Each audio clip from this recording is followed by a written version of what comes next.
I'm so happy you found Virago 24/7. If you're loving this podcast, please go to wherever you're listening and rate the show. 5 stars would be very much appreciated. I wouldn't mind a review as well. And also, please share this podcast with your friends. Hi, I am your host, Lyanette Talley, and you are listening to Virago 24/7. Virago is Latin for female warrior, and 24/7 is for all day, every day. Virago 24/7 is a weekly podcast that brings diverse women together to talk about life and our experiences in this world. We share our views on self-love, mental health, marriage, children, friendships, and really anything that needs to be talked about. Here, you will find everyday growth, everyday healing with everyday warriors. Just give me my space to move, 'cause it's my thoughts, what I want, and I want what I want. Hi, Jenna. Hi, Lyanette. We were just laughing. Can you please tell this story? Because we're listen, I haven't recorded in a while, and I had a great summer. Been traveling a lot. So Jenna and I were just catching up.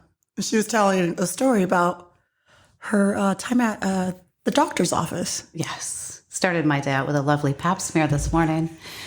My yearly. I always try to do it around my birthday month and take good care of my health. But I learned today that at the ripe age of 49, I only need a pap smear every 5 years because I have a good little pussy.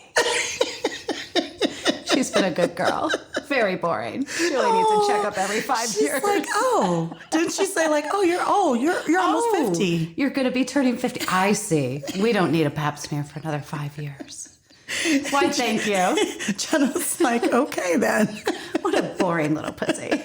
I want one every year. She looks beautiful, but she's not getting any action. No. She's not getting any action. So until she gets action, I don't have to see her for another 5 years. Oh my God. That's I was so laughing funny. so hard. I'm like, okay, I needed that good laugh. That was a good laugh. So we were just catching up, man. And we were just talking about emotional exhaustion and change and recreating ourselves. So many things. I'm like, so many things we can talk about. But the one that we want to focus on is recreating ourselves. Because Jenna has been on the show before and she's talked about her divorce. Well, you're not officially divorced, but she's going through that process. And she just turned 49 in September. And I'm starting this journey with the podcast. She's, ending one chapter. Mm-hmm. And just, where do we go from here? What do we see in our future? Well, I think the cool thing is we decided that, looking back over our friendship, that we met when I was 40. Yes. And had just found out I was expecting my 3rd child and was in a completely different realm of where I am now.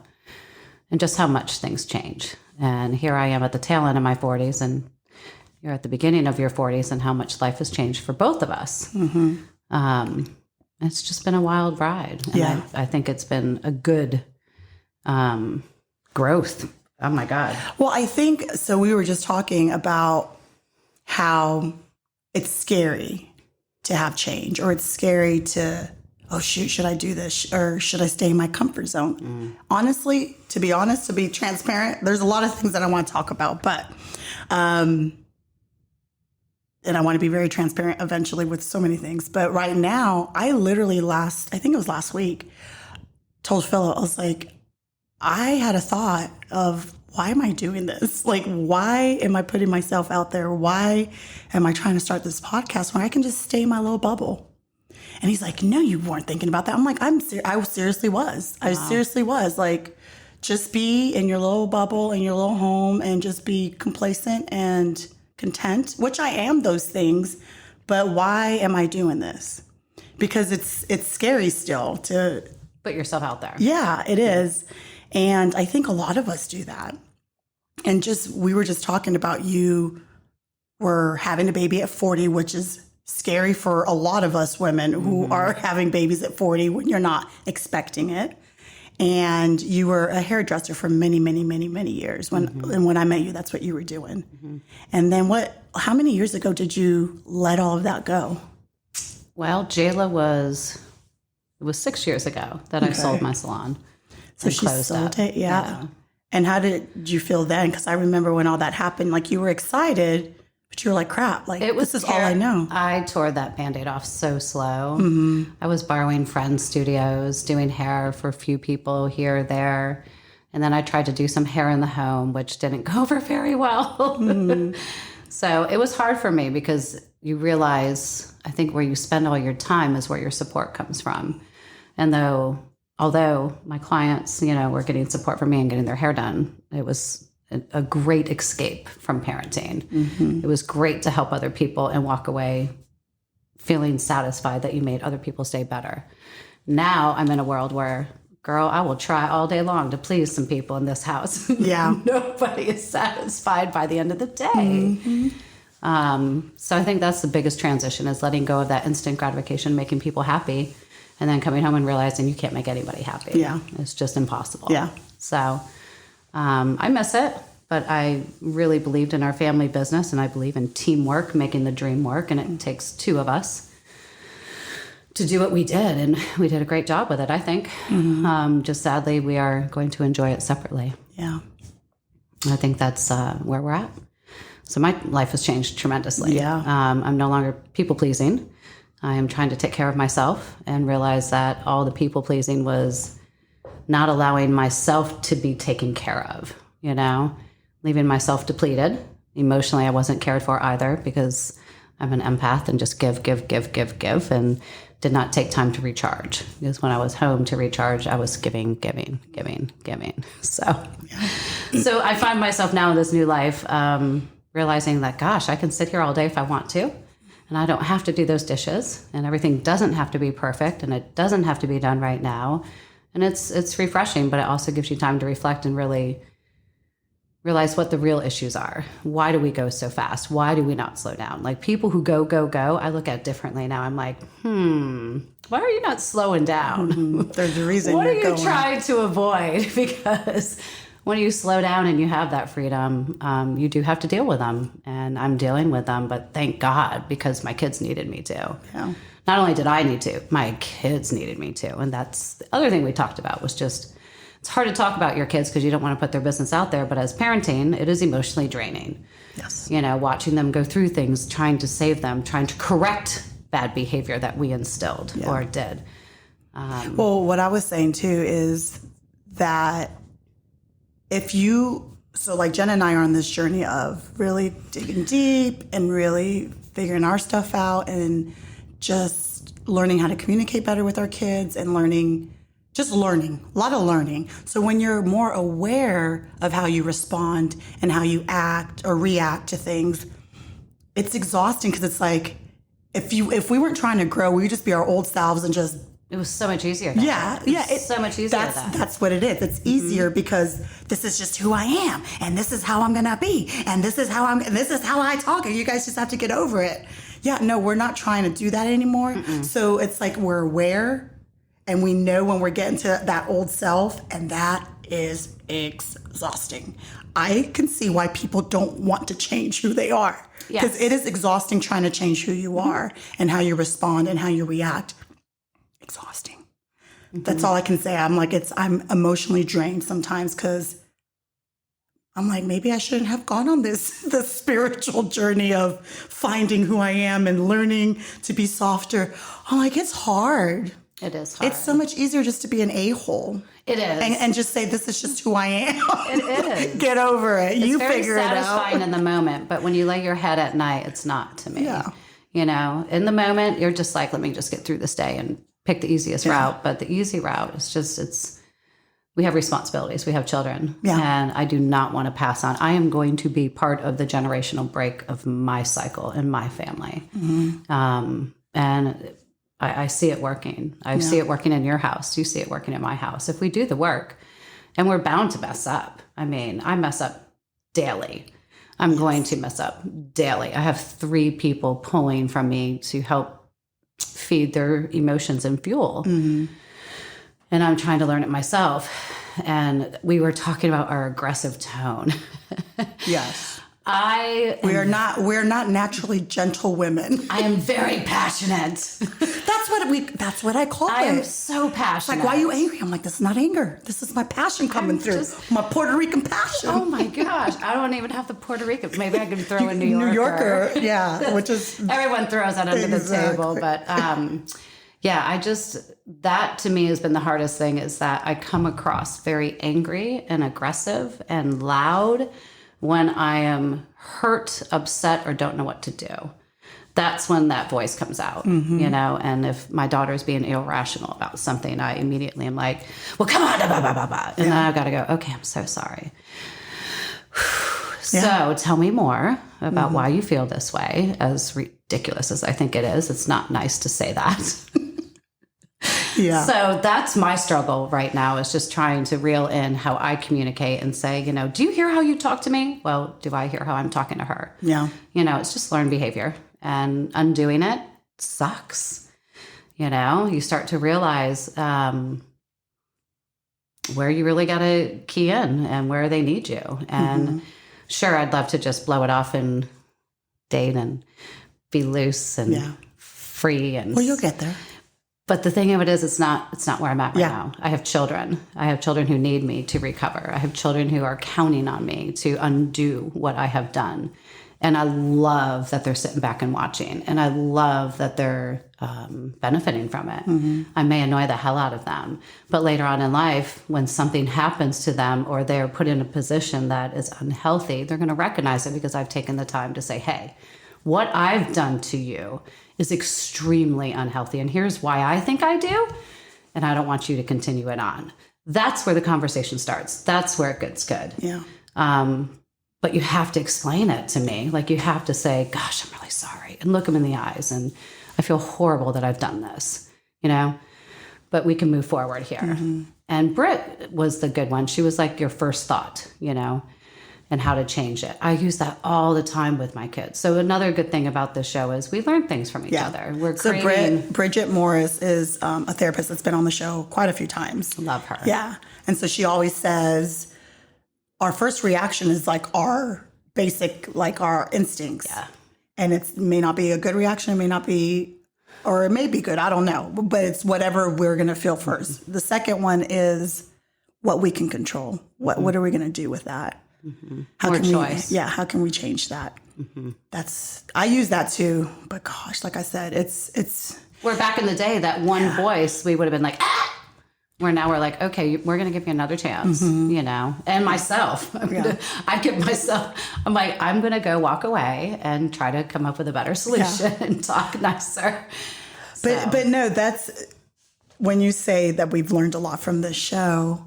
That's when I'm like, all right, let's just keep going, Lyanette. Don't give up. Just keep chugging along, because we don't know who's listening. We don't know who is taking something from each show. But I think just as humans, we underestimate.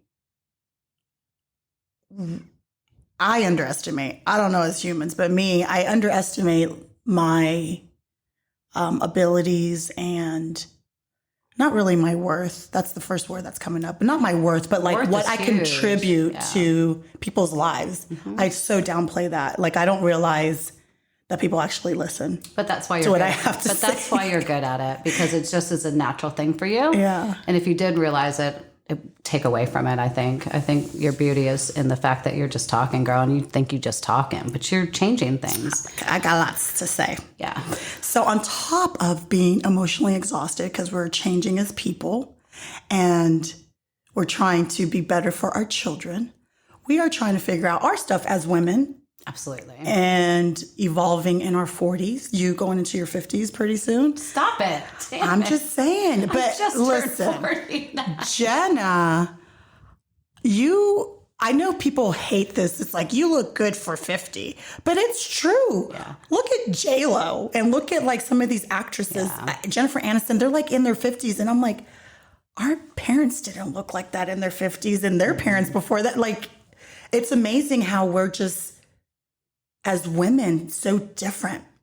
We're getting older, but I feel like we're getting spicier, you know? Wiser. Yeah. And still looking fabulous doing all of it. Yeah. So on top of us trying to, what is the word that you use? The emotional regulation. We're trying to emotionally regulate. You like to use that word. Trying to figure out emotional regulation and influence our children with it. Yeah. as well. And we're also trying to use our creativity, because I feel like you and I are very creative people. We have so many ideas. We sit down and we're like, we're going to do this with the podcast and we're going to do that. And we're going to run the world eventually. Like, huge retreat. We don't know how we're going to get there, but the end goal is under Oprah's tree for me. Under Oprah's tree for Jenna. And I'm like, well, if you're going to go, I'm going to go too. I'm like, even if I'm like behind the tree, I still want to be close to the tree. So we've been dreaming, and it's fun. And I used to think, man, I'm in my 30s, I'm a mom, blah, blah, blah. I'm too old. I'm going to, eventually when my kids are older, I'm too old to do what I want to do, which is, Corinne asked me last week, she likes to ask the deep questions. My 11-year-old, for those who don't know, she's our youngest. And she's like, what is your dream job? And I'm like, man, I would love to like host something. I mean, yeah, I host this podcast, but like television, that was always been my dream, is to do television. You can do it, mommy. You should do it. And back in the day, I'm like, oh, by the time you're 40, these people have been doing it since like they're in their 20s, but you don't know. You never know what opportunities you're going to get. And so she's my little cheerleader. She's like, you're going to do it. Mm-hmm. I'm so proud of you. I'm so proud that you're doing your podcast, and you're going to do that, mommy. Mm-hmm. I'm like, so that right there in itself, we were just talking about how much we've evolved in our 40s. Mm-hmm. And I was saying, you went from really being upset about parenting at the time when I first met you, because I felt stuck. You were being held back from your potential, and you had to pause it, and it was very difficult for you. But just look what she just saw in you. She's like, look at you doing your podcast. Yeah. You know, you are doing what we all need to do, is to role model, like, it's not over for me. You know, I can do this. I can learn this. Look, I learned it on my own. Mm-hmm. Look at me out here doing this, launching it. She's hearing it. She's seeing all the product come together. Like that in itself is phenomenal parenting to me. You're just showing, like, I have a vision and I'm going to execute it and I'm going to do it. Mm-hmm. That's all you need to know in life. And then her creativity will be able to do the same for herself, just because she's watched you execute. Doesn't have to be a podcast per se, but she's watching you dream and execute. And that is more than you can ask for. Well, when I started, I was not thinking that way, but now that you're laying it out, that sounds beautiful. But I was just more like, okay, my kids are older. I really want to do this. Just jump and do it. Yeah. And like I said, I never thought that I would do it because, oh, you're old. And then you get to 40 and you're like, this is not old. No.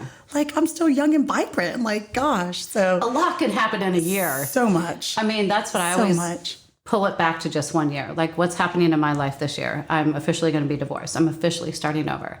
I'm officially going to be single. I have like a clear paved path in front of me. Or it could be all wooded and I carve my own path. Like, sky's the limit right now. How cool is that? It's so cool. It's not over. It's just beginning. You know, I can dread turning 50. Are you kidding me? Like, the next 50 years are going to kick the first 50 years ass as far as I'm concerned. Because I'm wiser and I'm not going to waste my time. You know, I'm not going to hurt more along the way than I will heal. So that's my mission with this podcast, is to be open about the numbing, to be open about the pretending, to be open about all these beautiful pictures that we want to fit into and make it look something that it's not. Yeah. So I find that liberating, and it hurts others, but I think it's going to help more than it will hurt. And I really wish people would pay more attention to their children and how it affects them, because it's not just about us. Once you bring children into the world, they have to come first. I could no longer role model what I was role modeling to my children. Therefore, I had to stop the numbing. I had to stop the pretending, and I had to get real. And that was really scary, but I had a good team around me who supported me. And now that we're to the other side, we're like, we got to help this girl. We got to help this mom. Oh, yeah. We see these moms struggling and these wives struggling, and it hurts, because it shouldn't be that way. Yep. It should not be a struggle. Nope. It should be a joy. These are very precious times, and I'm no longer going to struggle. I will only put myself in a place of joy. Yeah. So I think we're doing a great job as parents, as much as we beat ourselves up. Well, Pat us on the back. well, you know what? One day we'll bring the children on, and they'll be the judge of that. Yeah, I think they would really enjoy that, actually. It's like, how are we doing? Oh, so Corinne, speaking of, well, I do know one child. She rated me. I didn't even ask for this input, damn it. I didn't even ask for this. Mommy, I'm like, yes, Corinne. I rate you a 6 as a mother. I was offended. I was so offended. I'm like, a 6? She's like, well, that's above average. I'm like, I am not just above average. I am way above average. Like, give me an 8. I know I'm not a 10, but a 6? I was like. So what did she discount you for? Did you ask that? Well, she's like, well, thank you. She did not give me like a reason. Maybe because I shut down when I heard the number. Maybe I just didn't hear. How can I get that extra credit, Corinne? So since then, I'm like, well, I'm a 6, remember? So I can't do that. I'm a 6. I've been such a child about it. And then the other day, she's like, I didn't mean to hurt your feelings. I thought a 6 was really good. It's not. It is not. That's like, how do I look? Okay? I don't want to look okay. It's I want to not. look great. So I'm thinking I'm kicking ass. Like, I'm communicating. I'm digging deep. I've been yelling. I'm like emotionally exhausted, but they don't know that. I'm trying to be all like, and I got a freaking 6. Oh my gosh. I was a 6 All 5 that years for ago. what? Thank you. Damn, I'm like, did I start at a 3 and now I'm a 6? Maybe I've improved. Maybe you did start at a 3. I don't know. I mean, right about now. I don't know. I literally shut down. I was like, my feelings are so hurt. But she's 11. She's like, she does it. In her little mind, she thinks a 6 is good. Mm-hmm. No. No. 8 and above. That's what I want to be rated. Gosh. So anyways, so we're thinking we're kicking ass, taking names, but we're just 6s. Oh my God, that cracks me up. Yeah. No, this is a true story. Like, I really was offended, Jenna. I would be too. A 6 is kind of weak. I looked at her. I was All like, this what? work we've been doing. What the? Beep, beep, beep. Do you understand? Do you know what I've had to do internally? Do you know all the journaling I've been doing? No, they don't. All the books I've been reading so that I can be close to a 10? I am not quite there yet. And I know I haven't arrived and I haven't made it, but I thought, I might be like. And maybe you're still scorned from the school systems judging you at A, B, C's, and D's because you're like, 6 is not enough.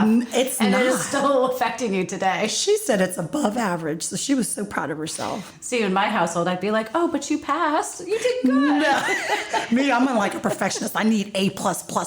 I need extra credit. Remember the extra credit that you got? It's like I got 105. That's how smart I am. I got all the normal answers and then that extra credit. I thought she was going to give me like extra credit or something, but. That's hilarious. So we're thinking we're doing some things, Jenna, but Right. We have to get our kids on this podcast to get the real ratings. Oh, everybody go ask your child today what you are rated on a scale of 1 to 10, and you will be humbled very quickly. Very quickly, they will humble hilarious. you. And what do I need to work on? Yeah. Damn. I'm going to ask her that because I was like, It would be interesting to know, like, what are you lacking? Where you feel like I could do better? I'm going to get a report card. I need you to write notes. Next time we're back on. Lyanette talks too much. Mm-hmm. Well, no, she did say I don't listen, which is true. I don't always listen. You know why? Because she talks so much. Yeah, and you know what? I don't want to listen all the time. I would have to listen like the whole time she's awake. I would have to listen. Mm-hmm. And so she did mention that. And then I should shut down after that. I'm like, as moms, we're required to listen to every little crap that you have to say. Mm-hmm. And sometimes, Mommy, yeah? And then it's quiet. You know why? Because they don't know what they're saying. They just want to hear themselves talk. And then they just make stuff up as they go. I'm like, okay, yes, you're right. I'm not the best listener because I don't want to be the best listener at that time. Yes. And we can't hear everything. Holy crap. I'm like, you know what? Can I just sit here with me, myself, and I? Like, do you have to interject with your words? So I'm sure you have one of those. Oh, please. I have one of all. Yeah. I mean, they all play different roles at different times, don't they? Like, just when you think you got one under control, something else will come unglued. It's like tag team. They're like, hey, I got it all out. Now it's your turn. Yeah. Overcoming fear right now is a big one in our house that we're trying to tackle because my daughter has some surgery coming up and fear is crippling, as we know. And fear can keep you stuck. And this poor girl is having panic attacks and emotional regulation, trying to say, hey, you get to choose the next thing. She's like, look. Listen, you keep your emotional regulation to yourself. I just want to be angry right now. I want to be. We're like, what can you learn in this moment? What are these feelings teaching you so that in the future, they're like, I just want to understand you more. Can you just answer my questions? They're like, get your freaking feelings out my face and your emotional regulation. Take that shit somewhere else. Take that shit somewhere else. So Jenna has a friend named Lindsay, and her and Jenna say that. That's like their saying. It's our go-to line. Yeah, that's their line. So I learned it from them. I'm not a cusser, but I do like that. Yes. I do say shit. That's not really a cuss word of mine, but you know. But take that shit somewhere else, right? It's true. That's what they want to tell you. Else. Yes, it's like, absolutely. Can I just be upset and afraid for my surgery? No. It's like, no, I learned. I need to teach you. I learned through all my many readings and podcasts, listenings that, you know, this is the time to reflect. This is the time to look fear in the eyes. There'll probably be a club later on. Were you raised by somebody in their 40s? Do you suffer from constantly being the need to be happy and aware of your emotions at all times? If so, call. We will help you undo all those years of feelings and talking about your feelings and analyzing the feelings. I mean, and feeling the feelings. Every generation has to overcome something. We were neglected. We raised ourselves. Oh my gosh, that cracks me up. So I read this book called, oh gosh, I gave it to Kaylin. Speaking of passing it on, it's Emotional Advantage. I think it's called Emotional Advantage. And it literally, I loved it so much. It listed all of the emotions: anger, sadness, happy, fear. So all of it. It was like 12, 13 emotions. And it's teaching us how to embrace every single one. Because, like, we want our kids to be happy, happy, happy, happy, happy. And that's why I wanted to read this book. Okay, what does anger teach you? When you're angry, what does that mean? Process yeah. It's like, well, there's a reason why you're angry. Maybe there's, like, unresolved something that causes that. Because why are we triggered? Why are we being triggered by that? You know, fear and depression is different than sadness. And fear is different than this emotion. So it's like, I'm like, I love this book because let's not be afraid of each emotion. Now it says don't dwell in those negative, quote unquote, negative emotions. Don't dwell in them. Feel them, process them, learn, and move on. So I passed it on to my oldest because she's a very emotional being. Yes. And like, I don't want them to be afraid of these being things. Sad. Yeah. We're going to have sad days. Yeah. We're going to have mad days. We're going to have all those days where we're going to feel those. That's great that you're teaching her how to deal with all of those. Like you said, she's probably going to be calling that hotline in the future.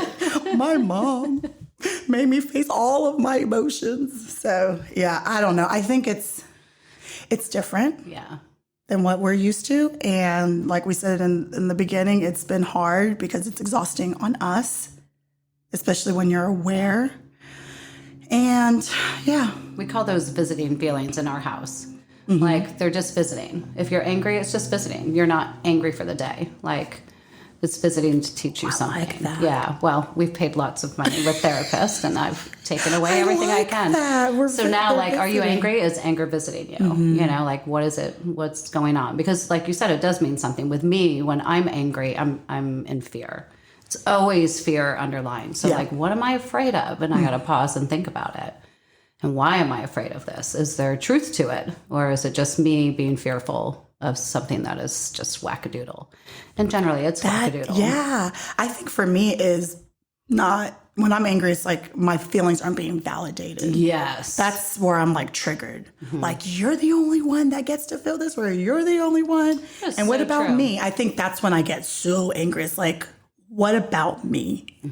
I don't know where that, well, I'm sure if we had to dig deep, I would know where it stems Your from. But body's way of, I think, triggering mistreatment. Like they say, when That's you what it shake, is. it's Yes. your body's way of telling you this mistreatment is not okay. You know? yeah. Yeah, it's interesting. But if we teach these things, like your heart racing, Jamie has such anxiety that her heart races and it begins to be a breathing thing. Where if you're aware of it, and you She'll get better, especially since you are teaching her these things. Because that, I mean, I've talked about this before, but I didn't know I had panic attacks until like yesterday, you know? I mean, it was like 2 years ago where someone finally was like, it's panic attacks. And they were happening since, because Jamie's 12. Yeah. So since around 12 years old. And you were probably being yelled at about your panic attacks, which make them worse. Yeah, You're like, or- get it in check, get it in control, Or I just didn't talk about it. I just did it on my own because I didn't know what it was. But now that I'm aware and I understand where it's coming from, like you can, like I don't have them as much anymore. And I started off with medication and then I'm like, oh, I don't need it. And like once you understand, so I think teaching your kids at an early age, because Khalil, my 13-year-old son, was having panic attacks. And so for him to just be able to come to me and just sit and we're quiet and we're breathing and we're doing all the things, they're not doing it like by themselves. I think they're going to be healthier as they get older. Because we know they're going to be healthier because we've seen it work. And they're going to learn how to just self-regulate. Yeah. And it's not going to be often. It's going to just, I don't know if it'll disappear, but it's going to lessen. I think it is. Because I've seen a difference. I mean, people do what they know until they know better. Yeah. We're teaching them better. Yeah. I know if I was young and in a panic situation, nobody pulled me aside to say, how are you dealing with this? How are you feeling? It was just that's not what we did back then. You know, you did what you had to do and you put your big girl panties on and you dealt with it and you didn't fuss. Yeah. You know, or complain, God forbid. You know, there's starving people in Africa. How dare you? Everything led back to that. Every little thing. You know, they're starving kids in Africa. Don't you waste that food. Okay, I'll overeat. And it wasn't just food. It was just with anything. Everything. What about the children in Africa? Okay. Yeah.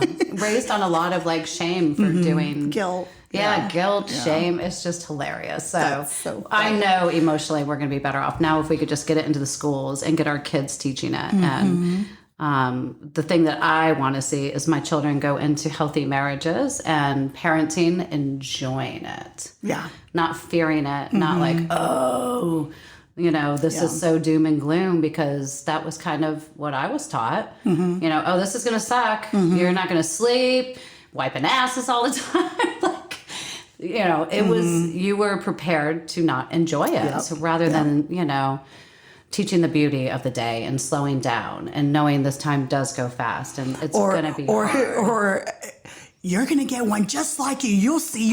It'll be payback. Oh, yeah. Oh, that was said to me. Yeah. I hope you have someone just like and then you'll understand. Oh my gosh. Okay, what's wrong with me? Oh my gosh, right? Well, I used to be such a smartass, and I did like myself growing up. I never had a So you problem were like, with that. well, then I'd be like, well, I fine hope I then. have someone just like me, because I'm awesome. I'm the shit if you didn't know. But it did hurt. But, you know, yes, I think we're doing a great job. And I think in this world with this instant gratification, swipe right, swipe left, judging people by their image, if we don't teach empathy and compassion and all of this right now, we're screwed. Our kids are set up for a lot of disappointment and sadness. But I think the schools, going back to what you said with schools, having that in the schools, because Khalil goes to a small private school, and that's one of his classes. It's holistic wellness is what it's called. And the teacher sends us an email of what they're doing. I mean, they're doing like breathing techniques, like they're talking about stress, they're talking about depression and how they can regulate certain emotions, like, and they do yoga and they do all these things. I'm like, this is so cool. Like, those kids have no idea how powerful having this as a class. It's like having PE or having, you know, math, geography. Like, they have holistic wellness. Yeah. That to me, I'm like, that is worth every penny that we're paying. But what if you don't have the money? It needs to be in the schools. It needs to be in the public school system where they are teaching these kids, because a lot of these kids don't have parents that are even aware of how they are. And if they are, they don't give a shit. Yeah. So at least the kids are getting it from somewhere, you know? Yeah. If you talk to the seasoned teachers who have been here for a while and have seen the change and the transition throughout the generations, none of them are real happy with what I think is going on in the school and the lack of that department. It's all shifted, as we know, towards testing and checking the boxes and making sure that we look good on paper. Yeah. And if that doesn't change, it's going to be really challenging for our kids and their upcoming generations. Yeah. It has to, because like it's all about the grades and all about the testing and all about how that school looks. Absolutely. To the community or to the county or to the state. Just like the demographics. Here's an interesting thing. So we live in sought after areas, right? People would love to be in our homes and love to be in our school districts. And here we are like, yeah, thanks, but no thanks. We like the house, but you can keep the school district to yourself. True. We're looking for better alternatives out here. But I decided with my mental exhaustion that I was going to take 2 weeks off and go visit my family in New York. Remember that? Yes. All right. So I hired my cousin, is Indian, and she came and stayed at my house. And she's not used to where I live. She lives in a very small, rural Georgia town. And of course, we live in the burbs and grand houses and grandiose ideas and everything around you is just grand. So after coming home, she said a few things to me that I found was interesting. Like, sure, we need to check the boxes in our school. And we need to get the grades and we need to blah, blah, blah, blah, blah. Diversity. Yeah. We check all the boxes in my neighborhood. We check all the boxes in our school district. But what she noticed once she was there walking the dogs and taking the kids to tennis practice and lacrosse and being me, she's like, no one talks. No one even makes eye contact. No one even seems happy here. And I'm like, yep, but it all looks good. Yeah. And just that in itself, for someone to come in from the outside and reiterate to me what I already know and feel is just sad. Because she says everyone looks miserable in these big, beautiful houses. Well, and they are. Yeah, they really are. If they are happy, no one's communicating that. That's true. You know, I annoy my neighborhood because I eye contact, I smile, I say good morning. You know, I ask to touch their dogs and see if I can pet them. And they're like, oh my God, this girl. Like, you're so funny. I'm the opposite. I'm like, please don't talk to me. Please don't talk to me. Please don't talk to me. Don't look. Don't look. Don't look. I love people, but sometimes I'm just weird like that. Yeah. Like, don't talk to me. Yeah. I already have my people. I don't need any more people. I think I like to shock and awe people because people aren't used to being talked to. Well, that's how you and I met. Yeah. Oh, please. Our boys were in the, I'm like, I just walked in and she's already like, hey, hi, what's your name? Because our boys look like they could be brothers. People think that they're twins. And I mean, now the height difference, like like Jaden shot up. Back in the day. But when they were little, they even had the same tooth missing at the same time. They were so cute together. And so she was like, oh, somebody that looks like my kids. And I'm like, this chick, I was like, Philip, I just met this lady and she talked a lot.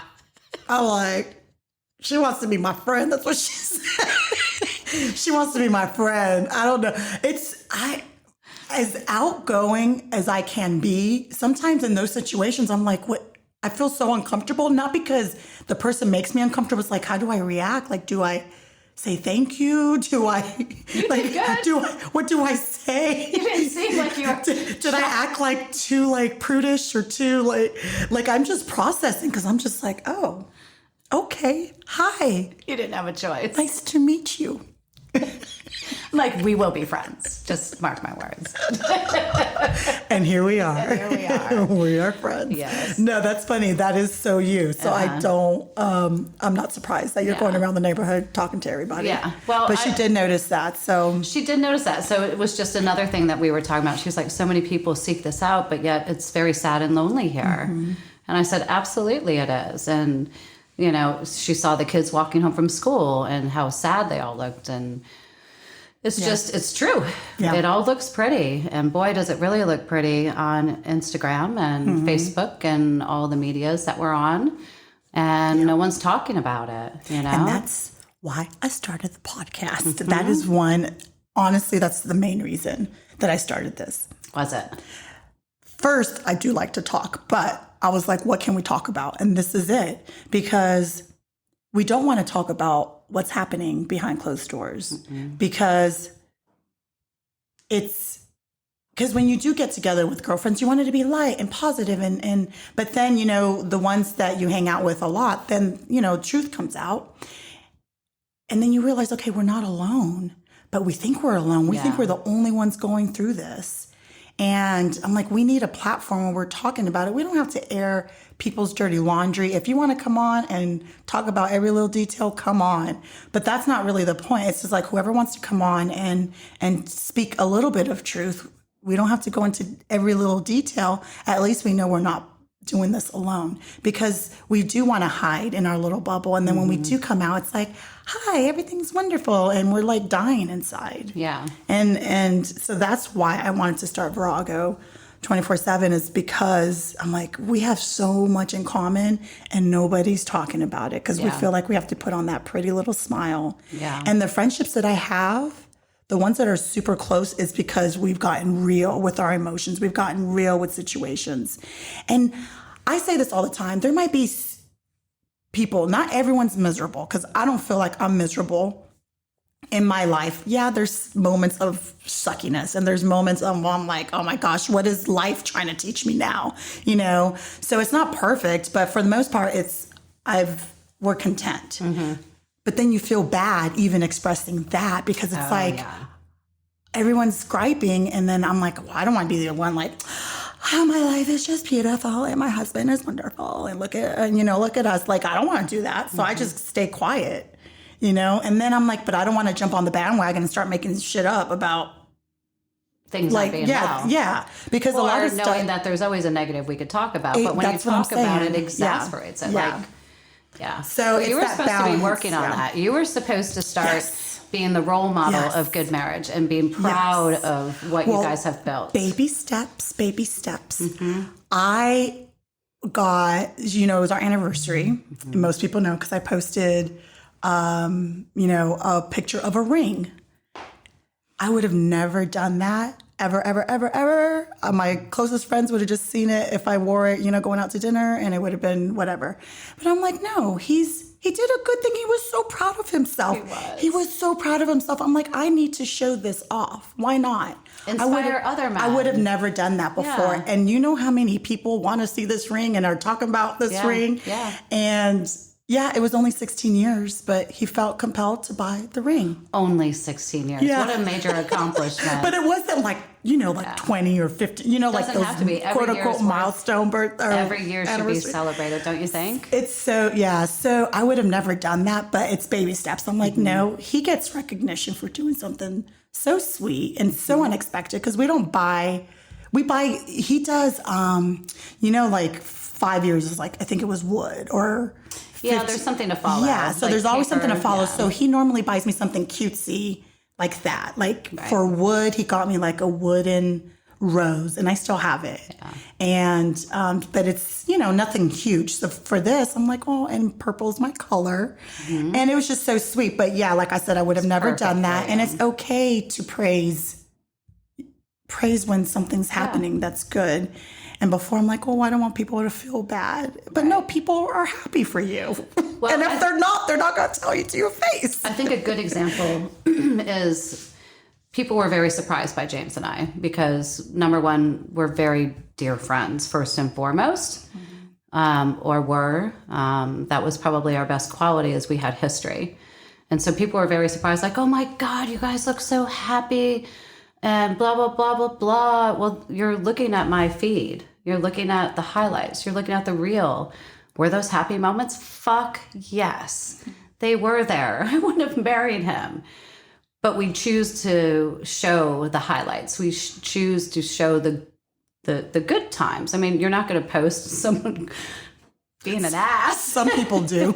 But then I've also gotten, when you put yourself out there and you're vulnerable, you have the naysayers that are like, oh, well, she's making it look like it's this. No, you know what? It did. And I had one. Oh, they said that? Like you're making it look happy and it's not? Right. Okay. Like, not being genuine. Mm-hmm. No, I just choose to focus on the good times, and I choose to post the good times. It doesn't mean the bad are not there, but I can't post the bad because when they're bad, they're bad. Mm-hmm. And that's, I may put some verbiage out there, but my point is that I had a friend call me out and say, I thought your marriage was beautiful. You inspired us. And I was like, well, that's great because that's what it was supposed to do. She was like, your date days. I was like, we were in intensive therapy trying to save a marriage. Yes, we did date days. And if your marriage is struggling, you too should do date days. So it wasn't like saying our marriage is great because we're doing date. No, we're doing it because it's not so great. Yeah. We're really trying to spend time together and love on each other and try to find a common ground to keep this marriage going. Doesn't mean you're being fake. But I think as long as you're encouraging, who cares? But it encouraged her to focus on her marriage. It did. Yeah. Now, her marriage too, hasn't worked, but you got to put the work in to see. So I don't think it's being phony. I don't think it's just the highlight reels per se. I think it's a good attitude and it's a good thing to focus on. And maybe it's like, wow, this was a good moment. Yeah. Which in some cases might be very rare. So let me put this out there. Maybe if I put it out there, more goodness will come, or more good moments. Yeah, and you are a very sunshiny kind of person. One of the things I find so funny was when I first got married. He used to always go, oh, here we go with the bright side of the story. Because I am always You're a very sunshiny rainbow. I'm like, shit could be really bad. But guys, guess what? Like, I'm that annoying person that'll always find the good in it. And that was stripped away through bearing children, marriage, job frustrations, or whatever it may be. That person is still in me. So she cracks me up from time to time.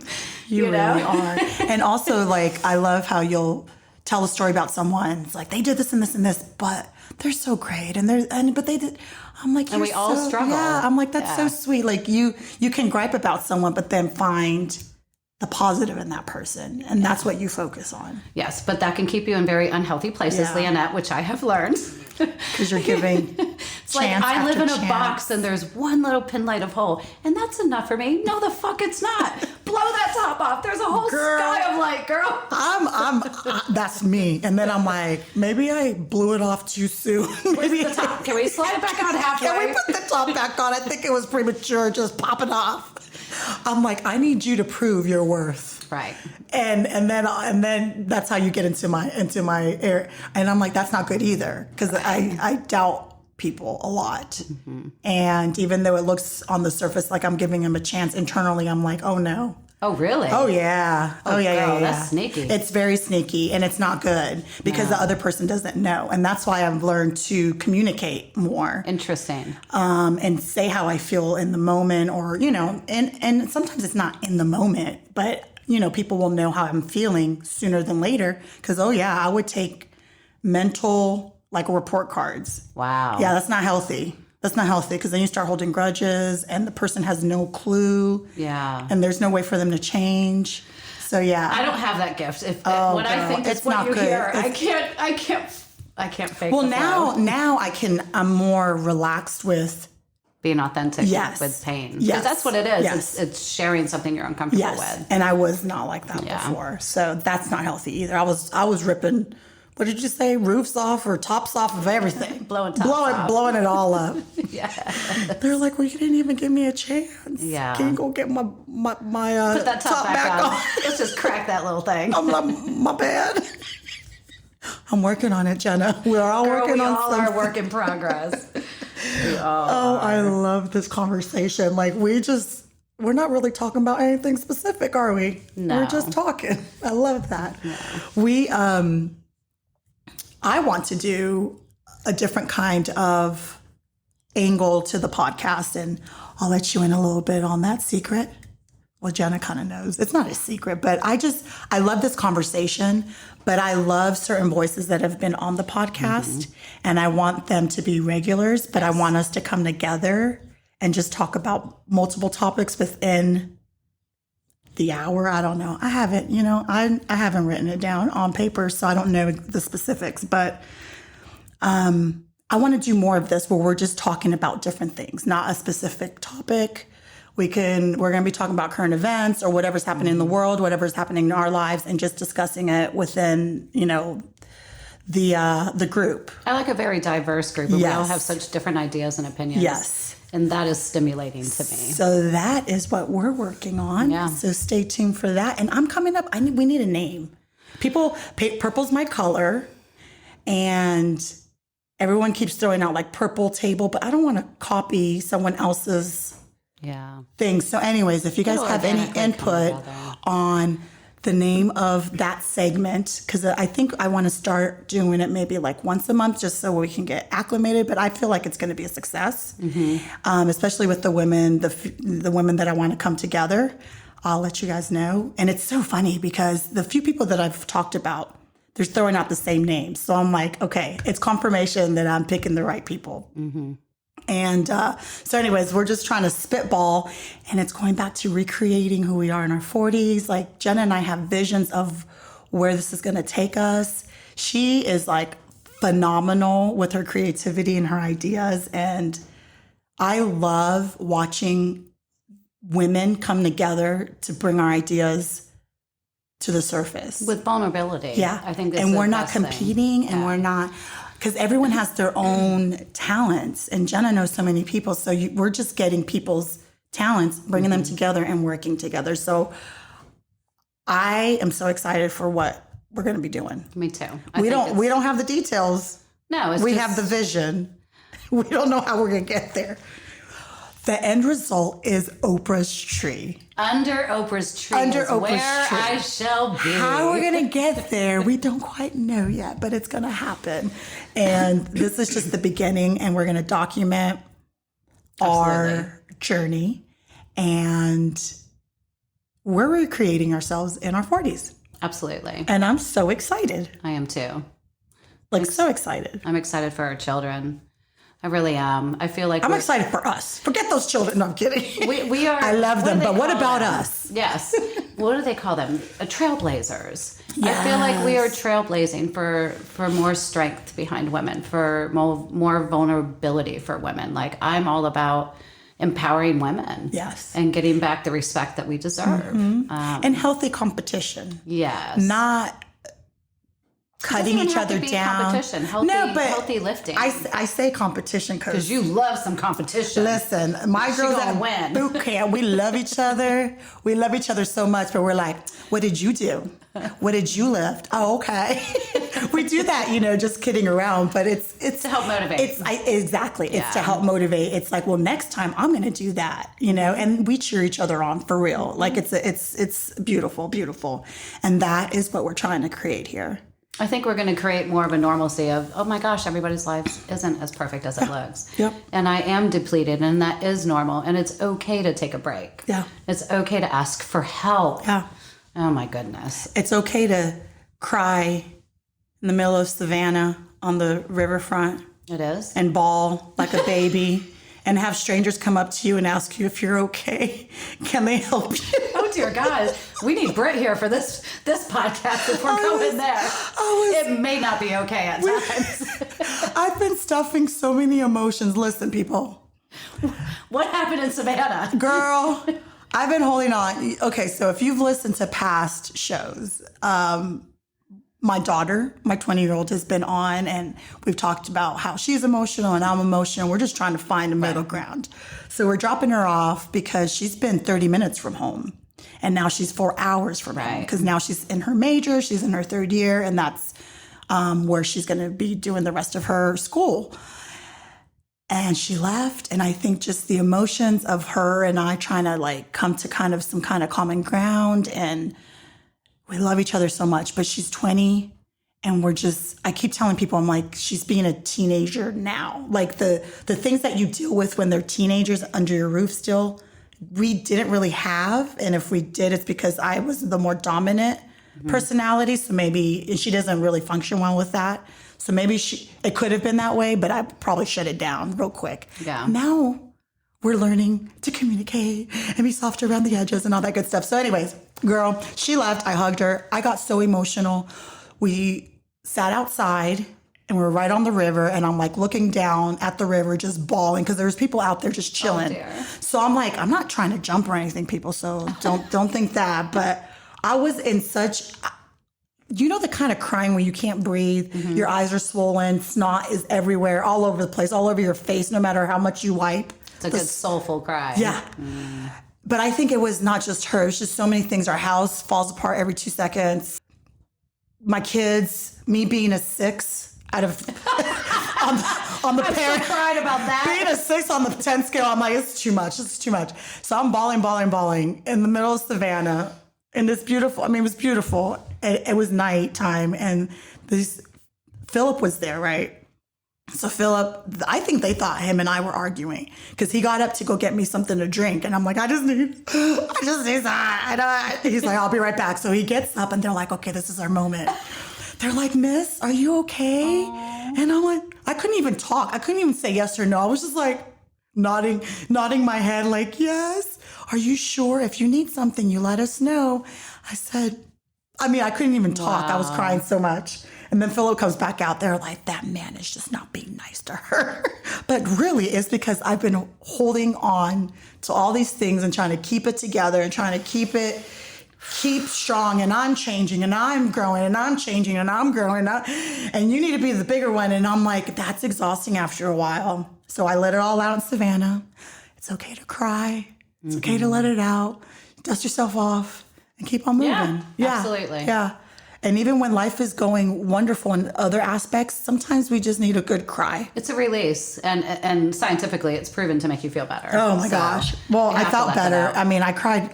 When I say I cried, I probably cried for like 2 straight hours. Wow. We went back upstairs. I got in the shower and I was crying. It was so bad. Poor Philip. I'm like, I haven't cried. Oh, yeah, poor him. So we're in this hotel, right, with the 2 little kids because we had left him upstairs while we went downstairs. It was right where our hotel was on the river, and we went down and they were upstairs. So he's in one bed with Khalil and I'm in the other bed with Corinne, and he's like texting me. He's like, you're wonderful. You're the best. Stop. You're good. Yeah.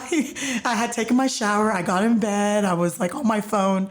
And he's like texting me. So from the other bed, because the kids are sleeping, he's like, you're the best person ever. We're going to get through this. You're going to be great. My jaw's open right now because to me, that is like, oh my God, it really does exist. Yeah. I can read you the text if you want. But yeah, it was so supportive and so sweet. And I'm like, and then I felt bad. I'm like, I just needed this. I'm going to be fine. So here's what I'd like to work. But he was real sweet about it. Philip, what did his mama do? That's a good question. What did his mama do? We're gonna do a podcast on that. That right there is like so special. Yeah. And so unheard of. Like most men are like, oh Jesus, she's been crying for 2 hours. Yes, like get over it. Or what do I do with this? Like I don't even know what to do with it. Let alone he just get hugged, over it. Yeah, he just hugged me and he's like, you're awesome. You're the best. You're doing great things. You're a great mom. They'll see it eventually. He was just going on. And I'm like, I know, but it's sweet to hear. Oh, please. Yeah, it's so sweet to hear. That's Mr. McDreamy. I don't know, girl. Like keeping up with the tallies, I'm telling you. He has that patient gene. I don't know where it came from. Yeah. I don't know if it's taught or if it's just a personality trait when you're born, but he is just patient with people. Yeah. Period. Yeah. And when he's done, he's done. But it takes a long time to get him there. Well, look at his profession. I mean, you have to have that bedside. It takes him a long time. And I think with him, as long as he's seeing that the person is trying, that the person is changing, that the person is wanting to be better. Genuine. Yeah. And I think with me, he's been super patient since day one, but he's seen growth in me. So I think that gives him hope. I hope that's what gives him hope, because that boy has been so patient with me. That one-liner of his, I'm going to love you through it, has when he said that in his office, it was something with my mouth, and he was like, we're going to love you through this. I was like, that right there, I think is all anybody wants to hear. Yep, that's it. Any human. You just want to be loved through it, not loved until it gets difficult, not loved until I don't know how to respond because I don't have tools. That right there, I think is very powerful. It's been, Everybody wants to be loved through it. That's it. That's all we want. Yeah. To be seen, to be heard, and to be loved through it. Yeah. Know that someone's going to be there on the other side. Yeah. That's my quest right now is I feel like throughout my life, I've put myself in positions where I'm loved. I mean, I've got a lot of great people, but my most intimate partner has always been my biggest challenge. Yeah. And I got to figure out why, because I definitely have a huge part to that. Right. But man, thank God for friends and thank God for, people throughout my life who I know I can count on, who are there. But that most intimate relationship I struggle with. And I think if you have that, you can, it sounds so cheesy, but you really can conquer anything else.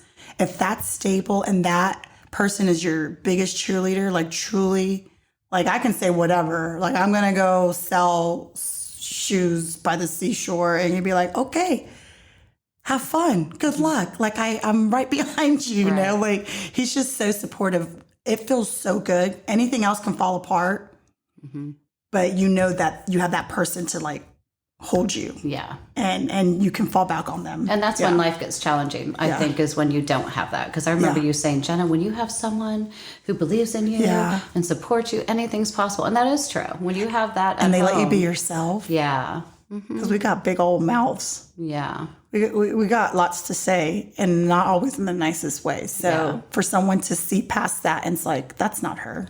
Oh my gosh. That's not who she is. And still love you. It's, It'll be lovely. And listen, he's not a pushover now. He'll sit me down real quick and be like, I ain't going for that. So then that's where I'm like, ooh. Oh, tell me more. Tell me what I will not do. It sounds like Philip needs to hold a damn class. I'm like, ooh, that's sexy. Catch these other men up to speed. He's trying to squash this now. All right. Okay. Such a fine balance. He's figured that skill out, hasn't he? I know. So it's not like he's this pushover where he just lets me get away with all these things. No, he'll put me in my place real quick, and I'm like Scooby, like, okay. My bad. Yeah. He does need some kind of men's class. Yes. Or just the basic, like, hey guys, put the woman, closest to the building, not closest to the road. Like the old school. We were just talking about that. Like the old school, I don't know, that you just look up to a man, opening a door for you, giving a seat to the elderly, catching something that someone drops and chasing them to give it back to them instead of ignoring it. Like just to be aware. I had this one client who, an elderly woman, her car had died or something, and I was doing his wife's hair, and next thing you know, he's out there, he's got jumper cables, he's jumping her car, where most people would be like, oh, call a garage. He got her car up and running while his wife was getting her hair done. I was like, there is a good man. He could have sat there and ignored it, but no, he helped. And I just feel like that's another thing that it's a lost art. It is. It really is. And I've heard, this could be like a whole other podcast, but I've heard women saying, well, we're independent and we don't need your help. There's some women, I think it might be the younger generation, not per se ours, where they don't want that. We're partners and we're this and everything. And I'm like, it doesn't have to be one or the other. Like you can still be treated and be partners with, like treated with respect and kindness. And it's not like they're like taking away your independence or your strength or, because we're strong women, but I want my door to be held open, especially if we're going on a date.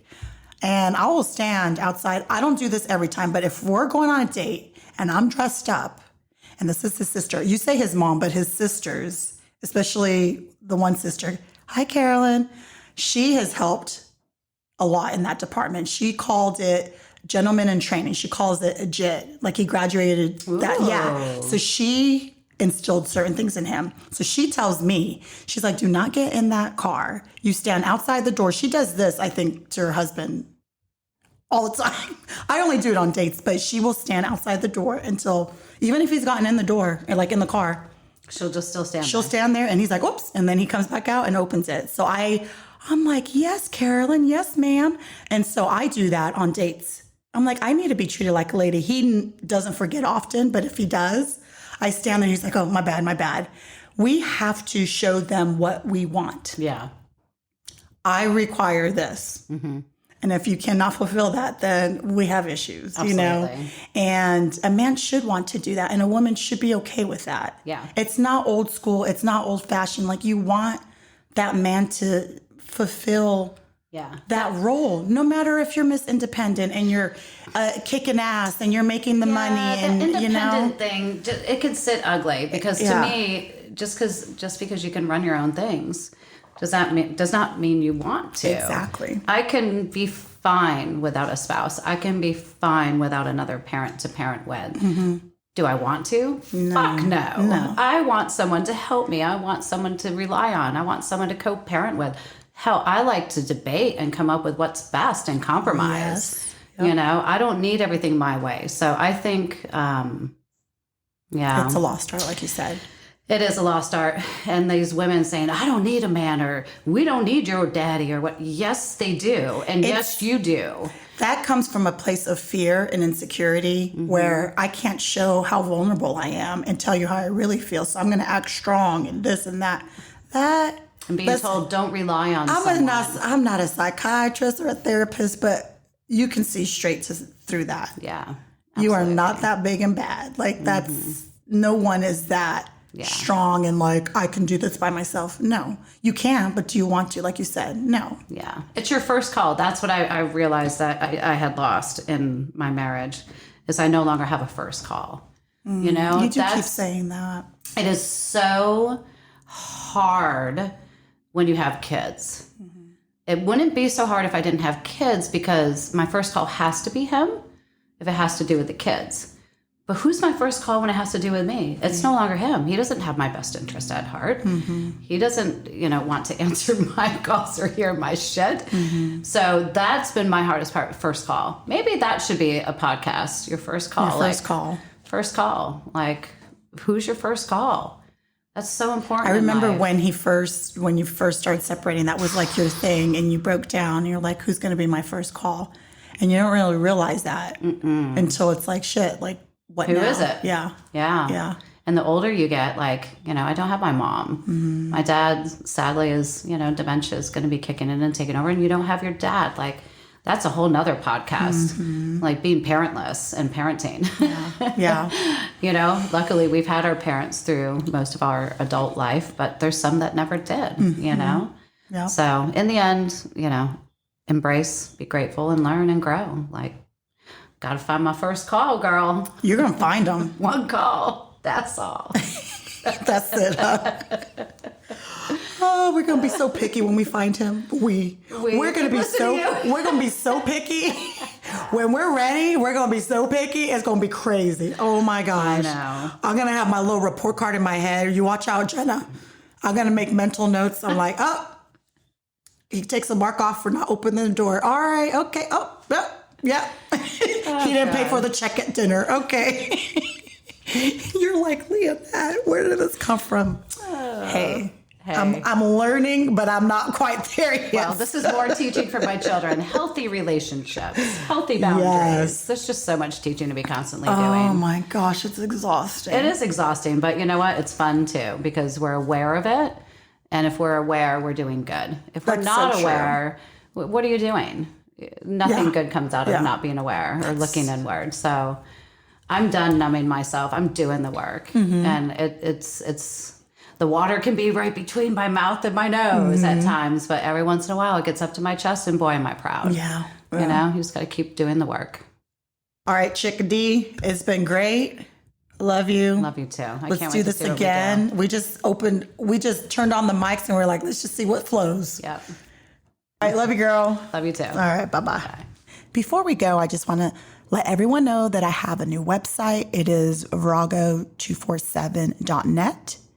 That is Virago247.net. And on there, you can access the podcast and my social media, blog. And I have a shop on there with merchandise if you're interested in buying a Virago 24/7 items. I have tank tops, V-necks, and water bottle and a bag. So go there and support Virago 24/7. We will end with this quote. Forgive yourself for not knowing what you didn't know until you lived through it. Honor your path Trust your journey. Learn, grow, evolve, become. Thank you so much for listening to Virago 24/7. If you haven't done so already, go ahead and hit that subscribe button and please give us 5-star ratings. Also, don't forget to follow us on Instagram at Virago24_7 and on Facebook at Virago24/7. And just connect with us and share your story. We'd love to hear from you.